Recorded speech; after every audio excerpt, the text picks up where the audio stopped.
Hey everybody, welcome to the 757 Teams High School Football Chat. I'm Jami Frankenberry. And I'm Larry Rubama.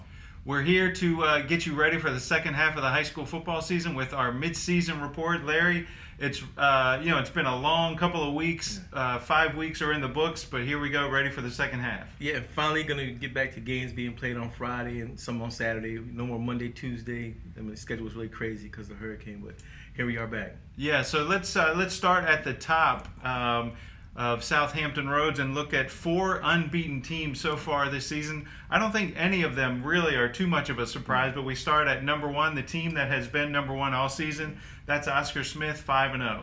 Yeah, they got a great offense, but the key this year has been their defense. I mean, their defense is just shutting people down. You're not able to throw on them. You're not able to run on them, and you just figure they're going to get stronger as the season gets on. So, I mean, I look for big things from the Tigers again, and maybe we'll see it a 4th year in a row in the state championship game. Yeah, they've lost 3 state championship games in a row. So far this season, they started the year with a big win over a North Carolina team, West Forsyth. And since then, they've allowed only 13 points per game. So offensively, they've been playing well, but defensively, really, they've been impressive. Yeah, they have been. And the key now is they're gonna start playing some very good teams for the rest of the season, and that's gonna be the key. You know, everybody can't wait for that Indian River game, but beginning this week they'll play against Nansemond River, a ranked team. So now we'll see just how good they are. I mean, they've played some teams that have been pretty much been able to blow out. Now we're gonna see how good they really are. Yeah, they've got Kings Fork coming up later in the season, so their big part of their schedule is coming up for the Tigers, including another team we're going to talk about, 5-0 Indian River. The Braves offense is really clicking. They've averaged 44 points a game. Larry, what have you seen out of the Braves? The Braves, they got everything. They got good running backs. Got 2 good running backs that can have the ball. They got some good receivers. Their defense is strong as well. They're very athletic. The team continues to keep getting better. The key now is everybody keeps thinking, can they beat Oscar Smith? We'll find out soon enough. But right now they're playing well. Yeah, that game is October 20th. It's on a Saturday at noon at Oscar Smith, so the Tiger Cage will be up and ready to go. And a guy who played last season for Oscar Smith, Dominique Brooks, he's now the quarterback at Indian River. And having a great season. I mean, last year he was good, and we saw how he could play. But this year he looks like more in command. He's throwing better balls. He's got great receivers. Lamarian James that transferred over from Norfolk Christian, he's there, and they already had good players there as well. I think right now they're gelling really well. I was wondering how they would gel with a new quarterback coming in and so many different new players coming in, but they seem to be handling it well right now. They're going to be dangerous, very dangerous. Yeah, Brooks has thrived in that Indian River offense. Glenwood Fairby's offense has been really impressive so far. So another offense and defense that have been impressive. Lake Taylor, 5-0. They're coming off a big win, 21-17 over Phoebus. They were trailing. I think it was late in the game. They drove 70-plus yards in the final 2 minutes to win the game over Phoebus 21-17, but Lake Taylor's playing really well. They really are. And one thing I really like about them is their quarterback, Jeff Foster. Last year he came in, struggled, first year in that Vera system. Now he's comfortable with it. Then, of course, it helps when you have a back like Malik Newton, who he's just, a beast. And then also on top of that, they got some good receivers. So they're able to spread the ball around as well. And again, their defense has been very good all season. Yeah, nobody's been able to solve Hank Taylor's Veer offense so far. They've been running on all cylinders. They are number 1 in the VHSL power ratings in Class 4. If they win out, they'll be a top seed in the postseason. And they'll love that. I mean, they're trying to make that. Last year they got upset early. They want to make sure they make it a long run this time. Yeah, so the 4th unbeaten team that we're going to talk about is Ocean Lakes. The Dolphins are 6-0. And Larry, the best part about the rest of the season for the Dolphins is their schedule includes only 1 team with a winning record. That's Bayside. Right. They went through. We had all the different games scheduled different times, and they went through and they knocked off a Tallwood team. They knocked off a Salem team. Held the best running back. Held him under a lot of yards. Then they came back and played Cox, and was able to control Tavion Robinson. Then last week, with both Tank out as well as Jake Lowe out, they were still able to come back and be able to beat Lansdowne. So, they've shown that their defense has been just really all over the field. They fly to the ball. You always hear that cliche that coaches have. They fly to the ball all over the field. And they're really good. And it's not just one player sticking out. It's everybody who's playing well for them right now. Yeah, Joe Jones has them playing really well. They've beaten Salem. They've beaten Lansdowne. They've beaten Cox. So all the heavyweights in the Beach District have gone up against Ocean Lakes and lost. So we'll see how they hang on. Now they're number 1 in the power ratings ahead of Oscar Smith. So if they hold on, they could be the number 1 seed. They should be the number 1 seed if they go 10-0, and that would be big for them. Right, and I can't see anybody beating them right now. I mean, unless they really take somebody lightly, they should finish the rest of the season 10-0. Yeah, that would put them at number 1, Oscar Smith at number 2 in Class 6 Region A. So that they would be on a collision course to meet in the region championship game if things work out that way. So moving on to first-year coaches, we had 6 first-year coaches. How are they doing so far this season? Well, a couple that we kind of expected, the programs to struggle a little bit. First Colonial's Carlos Martinez, Great Bridge's Brian Borboom are both 0-5, but they've both shown some signs of progress. They really have, and I really like with First Colonial. I mean, they've had some really close games the last 3 weeks, losing, just right at the very end. And he came in late as well. He got that job really late, and he's getting that team rolling. But I know they're definitely going to win. I think they're going to win at least 2 games. Yeah, now at Great Bridge, they have played well. They've been in a lot of games. They almost, I think it was 21-21 late in the game against Grassfield, but they couldn't hold on. But they've made some strides. Oh, and you look at last year where they talked about, hey, we might not have a team because they don't have enough players. Now look at what Borboom has done. He's come back, brought in a nice offense they got going on. The defense is playing tough. I think they'll also win at least 2 games. Yeah, also in the Southeastern District, Donnell Brown, who was a star defensive player for the Hawks. He's got them 1-4, but again, they've made some progress. They're definitely making progress. He talked about coming home, how it's a little bit more pressure on him to want to succeed because he's seeing, former players come in watching the games. He's got former teachers coming to the game to watch them play, and he says they're trying to create that winning attitude again. And he played on some great teams at Hickory, so I think it's a matter of time before they start rolling as well. Yeah, in the Eastern District, Dominic Grooms at Wilson, Reginald Chavis at Norview, they both have 2 wins. That doesn't seem like a lot, but for those programs, they have really struggled, especially Wilson. Now, Norview's had some more success than Wilson, but Wilson has had a couple of winless seasons, so Dominic Grooms has done a great job there. He has, and I'm a little surprised because, coming in, we knew what he had and what he didn't have more, and then he came in, a coach that wasn't known. He's from Florida, comes in here, is winning. He's building a different attitude. They suffered a tough loss last week to Maury, but he has those guys playing well. They're having confidence. They can push that game behind last week and keep moving on, and they're going to continue to play well and surprise some teams. Yeah, now Norview, they struggled early, but I think Chavis has got them playing much better these last few weeks. They found a really good running back and a freshman, so they've started to play well. Yeah, Katron Allen, he has just been, a freshman coming in, playing the way he's been playing, surprising everybody. But people who saw him in middle school aren't surprised. He was a great back in middle school as well. But, they've come in there. Chavis has come in there and got the team going. He's got a no-huddle offense that's been working. His defense has been playing well. If they can just stay humble and keep playing well, they should have a successful season. Another team that has a new coach is Nansemond River. He's not really that new. I mean, he was an assistant last year. That's Justin Conyers. He has the Warriors at 3-2, and they've been pretty competitive in their games. They had that early in the season. They had the loss of Maury High School, and they rebounded from that. And then last week there was a huge win they had over Kings Fork last week. Not only gave them the Suffolk City title, or it instilled confidence. He said they thought they could win. And the one thing I thought that was important about him is he decided to have a team meeting with the coaches and the players and said, look, what's going on? What are we doing wrong? What do we need to improve on? They did it. They came out and they upset Kings Fork.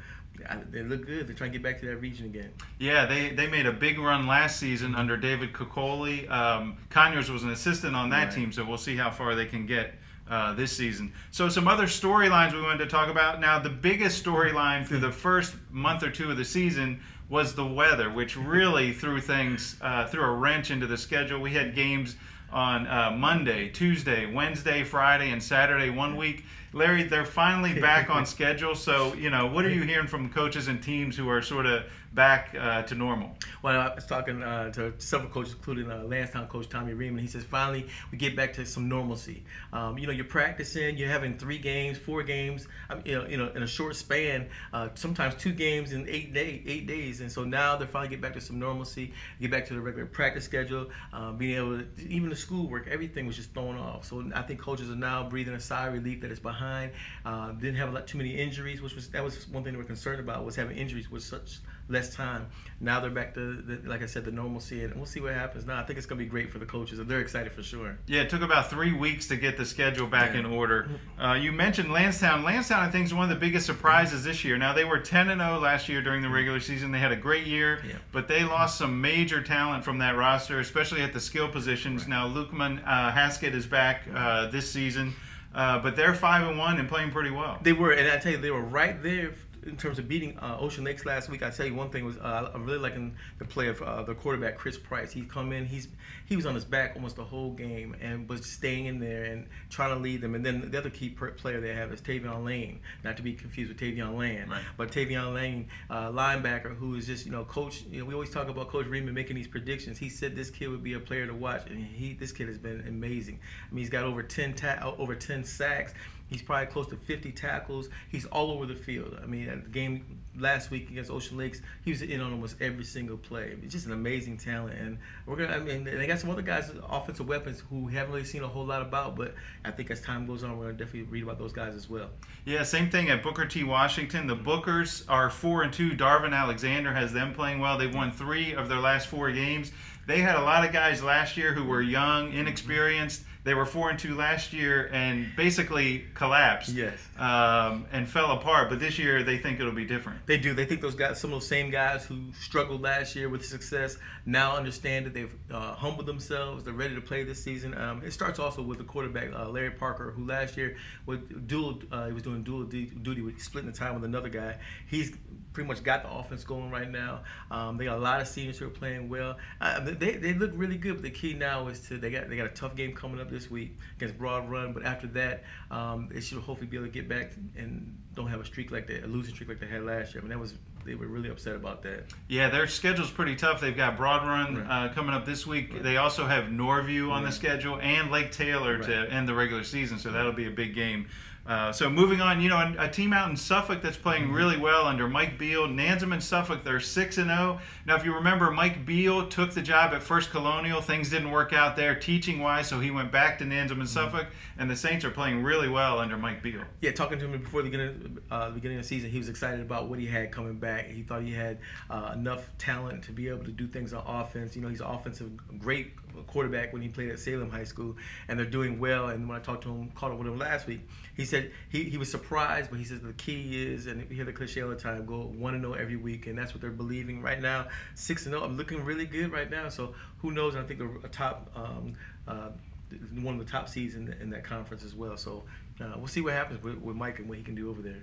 Yeah, now Maury, we've heard a lot about their offense. They've been really clicking. They lost to Lake Taylor. They recovered from that. So now they've only lost 1 game. Maury, though, has really been a pretty impressive offense. Yeah, the quarterback, Avante Lawton, transferred over for Norfolk Christian, is doing a good job not only throwing the ball but also running the ball. And then you can't forget about Keandre Lambert catching it. But some other guys have also risen to the occasion. So they look really, really good. I mean, it's a very explosive offense they have right now.